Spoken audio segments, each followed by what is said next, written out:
kalau misalnya Golkar misalnya terpaksa tidak didukung Gerindra, misalnya izin bagus. Sinyal kayaknya nih. Misalnya. Oh misalnya, oke. Bisa. Iya, iya. Terkait dengan pilkada nanti, dalam pikiran saya Pak Prabowo tidak sejauh-jauh lah untuk cawe-cawe terhadap pilgub atau pilkada yang lain kabupaten kota. Faktor tersebut tentunya tidak terlalu signifikan sih kalau ya. kita. Jadi kalau kita bicara perang, Anda sudah menang perang, ingin menaklukkan lagi, gas terus istilah anak muda sekarang. Gas, woi. Gaspol ya. Ya. Jadi Janganlah terlalu gerusa-gerusu. Gerusa-gerusu. Iya, iya. Tahu-tahu ada paket emas nanti yang akan dibawa ke kancah pemilihan kepala daerah provinsi Kepri misalnya. Kita ngobrol mengenai Prabowo Effect. Kenapa kita mengobrol gitu? Karena bayang-bayang pemilihan presiden ataupun pelaksanaan presiden tidak berjarak begitu lama dari pilkada. Dan kemarin kemenangan Pak Prabowo 58%. Itu rasanya sangat bisa dikatakan fenomenal. Terlepas dengan berbagai macam dinamikanya dan tudingan-tudingan bahwa katanya pemilu paling brutal dan segala macamnya. Tapi faktanya bahwa itu adalah 58%. Nah, saya ke Bang Arjal nih. Sejauh mana sebenarnya Prabowo Effect terhadap pilkada? Terutama di Kepri, apakah suara-suara kemarin yang memilih Pak Prabowo itu otomatis akan memilih jago yang nanti akan diusung ataupun didukung oleh Partai Gerindra?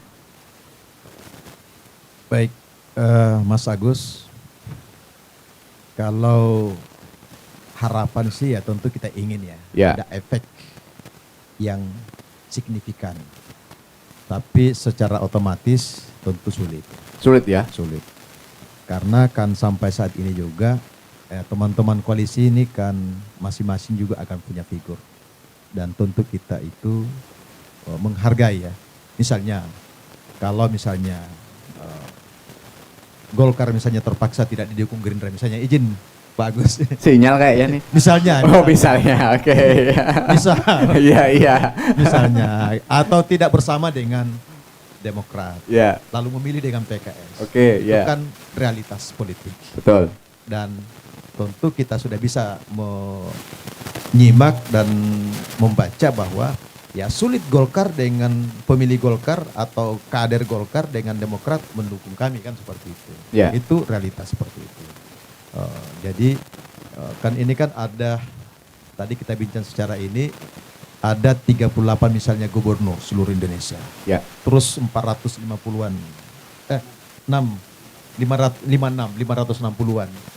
bupati, wali kota dan lain sebagainya akan ikut juga pilkada.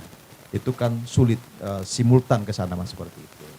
Tapi efek tentu ada ya seperti itu, dan ya kalau kami berharap Gerindra signifikan gitu dalam rangka memenangkan. Karena lagi-lagi kembali ke tadi mas. Ya kita ingin itu tadi supaya program itu bisa berjalan dengan semaksimal mungkin. Ketika gubernur, wali kota, bupati itu sejalan dengan kita ya dalam memajukan Indonesia ini. Jadi seperti itu. Jadi berharap efek Prabowo ini menjadi presiden yang terpilih dengan angka 58% itu bisa signifikan berpengaruh dalam pemenangan kepala daerah secara serentak ini. Maka wajar saja mungkin kalau tadi dianggap sedikit tanda petik ya, kami juga tidak besar kepala kalau harus apa gitu dianggap gadis cantik misalnya hari ini Gerindra ya berharap dukungan dari Gerindra, itu menurut saya sah-sah saja, dan kita sangat menghormati harapan-harapan semua itu. Pada ujungnya nanti kita berharap yang terbaik untuk di semua daerah yang akan memilih kepala daerah. Ya, Bang Iskandar kira-kira Prabowo Effect ada nggak nanti itu ada, atau mungkin pasar pertarungannya berbeda mungkin? Menurut saya berbeda. Berbeda ya. Ketika bicara tentang pilpres, memang di survei Pak Prabowo yang menang. Iya kan? Itu yang suatu realita menurut saya, ya kan? Nah, terkait dengan pilkada nanti, dalam pikiran saya Pak Prabowo tidak sejauh-jauh lah untuk cawe-cawe terhadap pilgub atau pilkada yang lain kabupaten kota. Tapi kan ketua partai Gerindra, Ya, Pak. benar. Artinya Tapi kan harus memastikan Gerindra menang di pilkada. Bagi dia seorang presiden, ya oke lah. Kalau dia sebagai ketua Partai Gerindra, ya? partai wajar dong. Wajar ya kan, ya. Tapi dia juga harus bahwa dia sekarang udah jadi presiden. Bakal jadi presiden dilantik kan. Udah terpilih jadi presiden dan akan dilantik. Oke. Bagi beliau yang pasti adalah apa yang sudah yang akan beliau lakukan, yang diputuskan oleh negara, pemerintah, maka kabupaten kota provinsi harus jalan. Betul. Nah, itu aja yang penting. Ya. Siapapun nanti yang menang, gitu kan?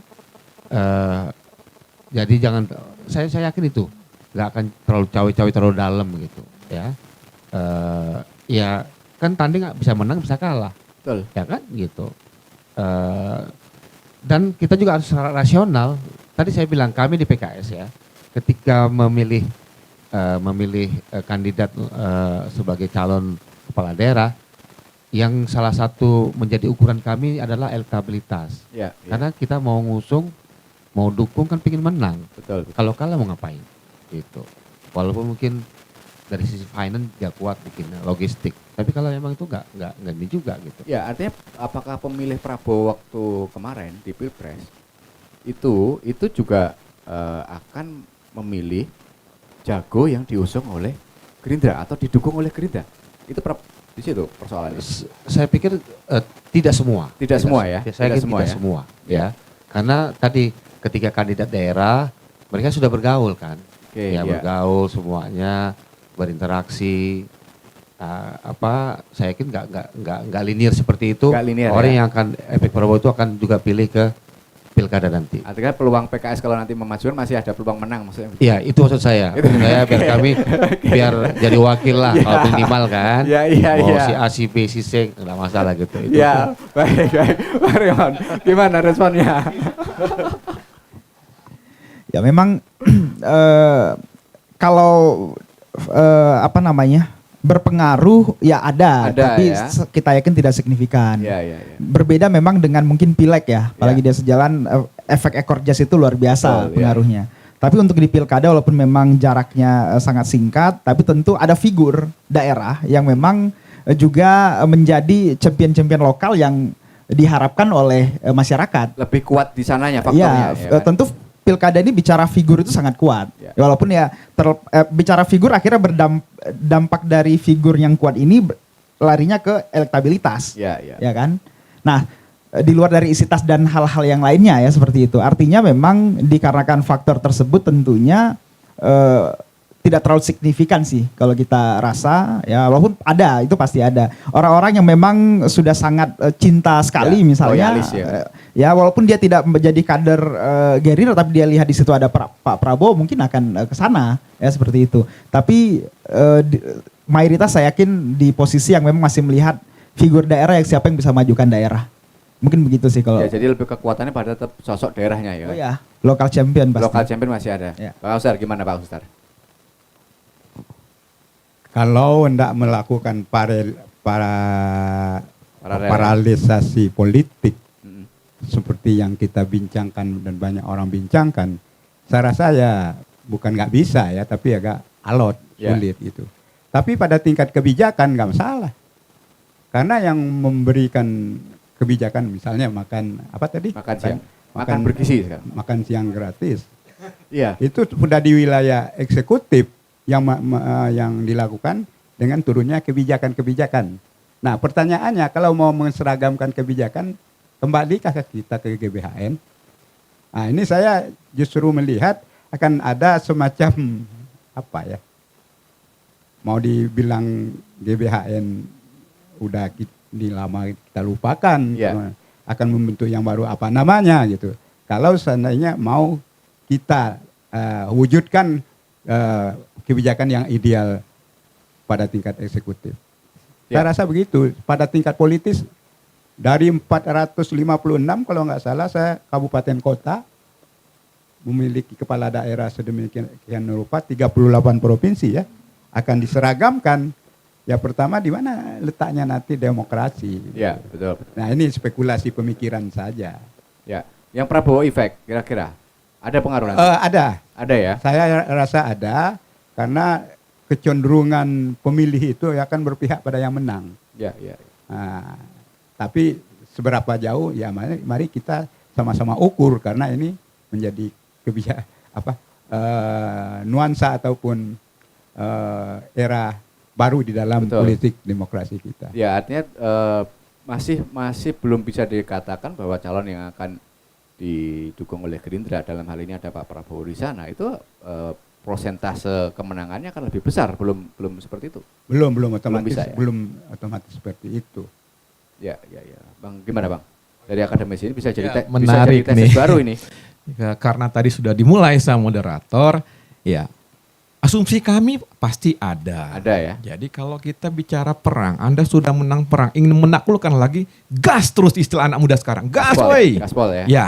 Jadi pasti ada. Nah, pertanyaannya sekarang secara teori, jika itu dilakukan menurut kami pengaruhnya besar. Oke.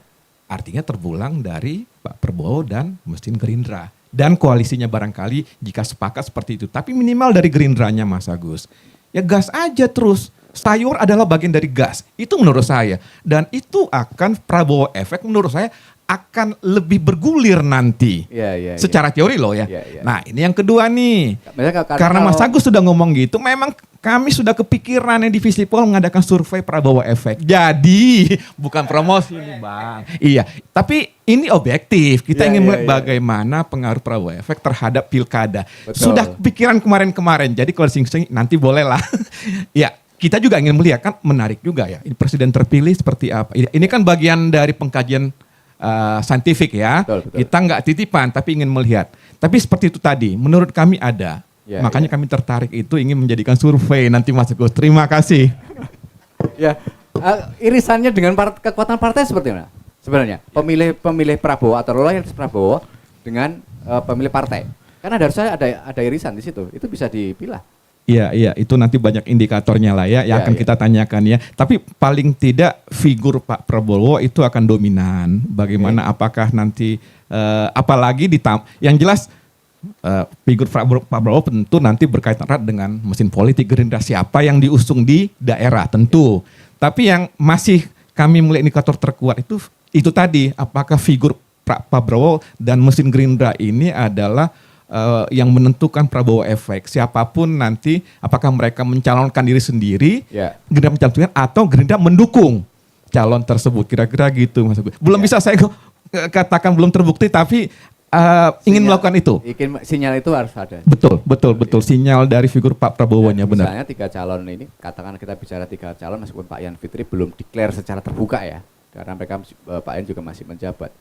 Itu sangat konsekuensi logis akan mendekati Pak Prabowo. Betul seperti itu. Bisa jadi kalau memang seperti, karena jelas ya kita berharap ya itu tadi, kalau mau bicara Prabowo efek ya jalan sendiri, sudah punya golden ticket, ngapain lagi kan? Oh, jalan sendiri Bang. Kan bener. Iya. Sudah punya golden ticket. Ini pengen, kalau saya jadi pemimpin jangan tanggung-tanggung. Pemenang nih. Ini yang bukan yang sudah bereaksi ada 2 nih, Bang Arda sama Pak Agustar nih yang jago Golkar. Maksud kami kami juga pengen didukung katanya begitu ya Bang. Itu kan hal yang baik ya, melakukan strategi tapi dengan cara elegan, mempertahankan kekuasaan. Seperti itu. Bagaimana memaksimalkan terus momen kemenangan diteruskan saja. Terlepas nanti setelah dilantik baru kita nilai. Kan ini bicara sebelum dilantik. Segala sesuatu belum dilantik. Saya pun bisa berubah kalau nanti 1 tahun ke depan, Pak Prabowo kok bilang A sekarang B. Saya bicara sampai Desember semuanya ini kan, bagaimana Prabowo efek dan segala macam. Bukan bicara cawe-cawe, tapi bicara strategi seharusnya Prabowo maksimumkan. Oke. Dia tadi. Makasih. Sekian Bang Agustar. Ini ancaman Golkar kayak ini kalau nggak merapat ini kayaknya nih. Ya maksud saya, janganlah terlalu gerusa-gerusu. Iya. Tahu-tahu ada paket emas nanti yang akan dibawa ke kancah pemilihan kepala daerah provinsi Kepri misalnya kan. Paket emas itu Ansar Rudi. Bisa paket tidak. emas yang baru. Paket emas yang baru, karena kan beliau ini kan bisa mencalonkan sendiri. Betul. Ya mana tahu yang calon pertamanya itu dari beliau sendiri misalnya, kan kita kan nggak tahu, yang namanya tiket dan mesin politik ada di tangan mereka. Itu aja gitu. Jadi berspekulasi untuk menutup hanya 3 bakal calon, misalnya ya agak lemah juga argumennya. Karena ada satu kekuatan politik yang bisa mandiri dalam pencalonan kepala daerah ini kan. Ada 2, Golkar sama Gerindra.